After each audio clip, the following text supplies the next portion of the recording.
ఒక తిట్టు ఎవరు తిడతారు? నేను నీకు ఓటేస్తే నాకు అది ఇస్తా అన్నావు, అది ఇవ్వకపోతే ప్రజలు ప్రశ్నిస్తున్నారు, ప్రశ్నించి కోపం వచ్చి తిడతా ఉన్నారు. నేను అలాంటి వాడినే. ఎందుకు మీరు ఈ వాగ్దానం చేసి ఎందుకు ఇవ్వరు? అదెందుకు అడగరా మీరు? 600 వాగ్దానాలు చేసావు మిస్టర్ నారా చంద్రబాబు నాయుడు. ఎందుకు ప్రజలకి వాగ్దానాలు ఫుల్ఫిల్ చేయలేదని చెయ్యరా? కుక్క, TV5 కుక్క. అదిరా మీడియం అంటే, అదిరా జర్నలిజం అంటే. నేను ప్రజల తరఫున పోరాడుతుంటే నీకు వచ్చిన నష్టం ఏంట్రా? నీకు లాభం ఉంది. ఎందుకు చెప్పంటావా? నాలాంటి వాళ్ళని తిట్టిన తర్వాత మీకేమొచ్చింది? వాడు మన బిఆర్ నాయుడికి చక్కగా తిరుమల కొండలో నాలాంటి వాడిని తిట్టించినందుకు, నాలాంటి వాడిని అణగదొక్కినందుకు చక్కగా ఆయనకి టీటీడీ చైర్మన్ పోస్ట్ ఇచ్చారు. ఆ ఉత్సాహంతో నాయుడు తెలుసు ఎట తిట్టిస్తున్నాడు. అరే రేపు నుంచి పోసారే కానీ చంపేసినా పర్వాలేదురా, ఆ లెవెల్లో వాడి గురించి మాట్లాడండి. కొండ మీద కూర్చొని, సార్ ఇక్కడ నువ్వు సిగ్గులేదురా నీకు, నువ్వు జర్నలిస్టువా, నువ్వు ఎందుకు పెట్టావు జర్నలిజం? ప్రజల కోసం. నీ డబ్బులు కావాలకో వడ్డీ వ్యాపారం చేసుకో, పొలం దున్నుకో, ఇంకో వ్యాపారం పెట్టుకో. మీడియా వ్యాపారం కాదురా సన్నాసి. మీడియా అంటే నథింగ్ బట్ సర్వీస్. 2018లో సార్ జరిగింది అది.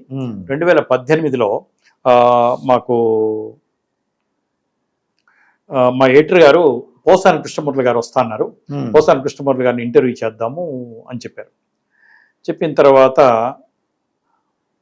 ఓకే అన్నా నేను. ఓకే అన్న తర్వాత ఆయన చాలా సీనియర్, మా ఎడిటర్ గారు అప్పట్లో నేషనల్ ఛానల్స్ నుంచి బాగా ఎక్స్పీరియన్స్తో వచ్చారు. ఆయన వచ్చిన తర్వాత ఓకే అన్నా నేను.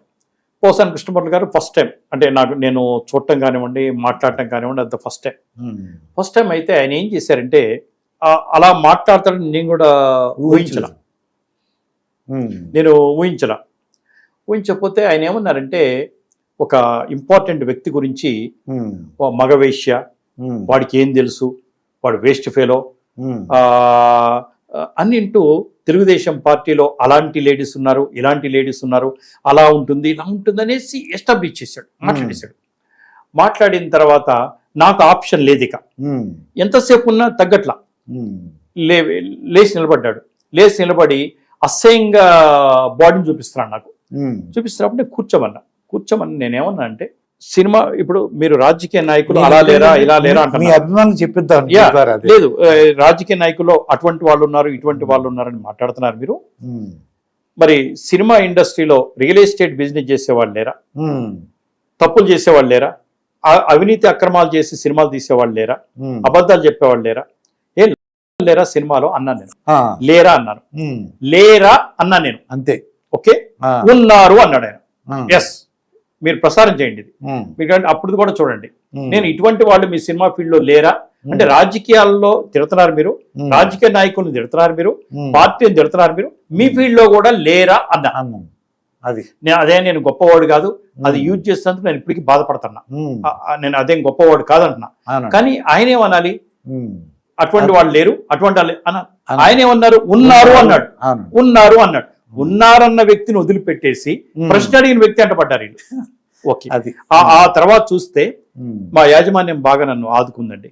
ఆ వర్డ్ తర్వాత నన్ను తీసేయమని, లేకపోతే ప్రోగ్రామ్ చేయొద్దని చెప్పి ప్రముఖ వ్యక్తులు, చాలా చాలా చాలా ప్రముఖ వ్యక్తులు చేసిన మా TV5 చైర్మన్ గారు ఒప్పుకోరా. సాంబశివరావు మాట తప్పు కావచ్చు, కానీ లేదు, ఇక చాలా చాలా తట్టుకున్నారు. ఆయనకి చాలా ప్రెషర్ వచ్చినా తట్టుకున్నారు, నాకేం ఇబ్బంది కూడా కలగలేదు. ఇప్పుడు తర్వాత కాస్టింగ్ కౌన్స్ వచ్చింది, తర్వాత శ్రీరెడ్డి గారు కానివ్వండి, మిగతా వాళ్ళు కానివ్వండి, ఒక 100 మంది సినిమా వాళ్ళు వచ్చి నన్ను ఇట్లా చేశారు, నన్ను అట్లా చేశారు అన్న తర్వాత చాలా మంది అన్నారు, నువ్వు మాట్లాడింది కరెక్టే సాంబశివరావు, వీళ్ళు ఆ రోజు ఏదో బాధపడ్డారు వీళ్ళు అంటే, వీళ్ళు చూస్తున్నాం కదా, ఫిలిం ఛాంబర్ నిండా ఇల్లే కొట్టుకుంటున్నారు. నన్ను ఎవరైతే నా మీద కేసు పెట్టారో, ఎవరైతే ఉన్నారో వాళ్ళందరూ ఇప్పుడు కేసుల్లో ఉన్నారు, ఇటువంటి కేసులోనే ఉన్నారు. నేను ఆశ్చర్యపోయా, నేనేదో అనుకోకుండా అన్నాను, అదేం అనాలని లేదు, విత్డ్రా కూడా చేసుకున్నాను, చాలా ఇబ్బంది పడ్డాను. కానీ ఏంటో అది అలా అయిపోయింది సార్, అంతే తప్ప నేను అటువంటి మనిషిని కాదు, అటువంటి అనే వ్యక్తి. ఎందుకంటే మిమ్మల్ని చూసిన తర్వాత ఎవరు అలా అనలేరు. అక్కడ ఆ డిబేట్ ఆ సందర్భానుసారంగా అలా వచ్చింది. Yeah.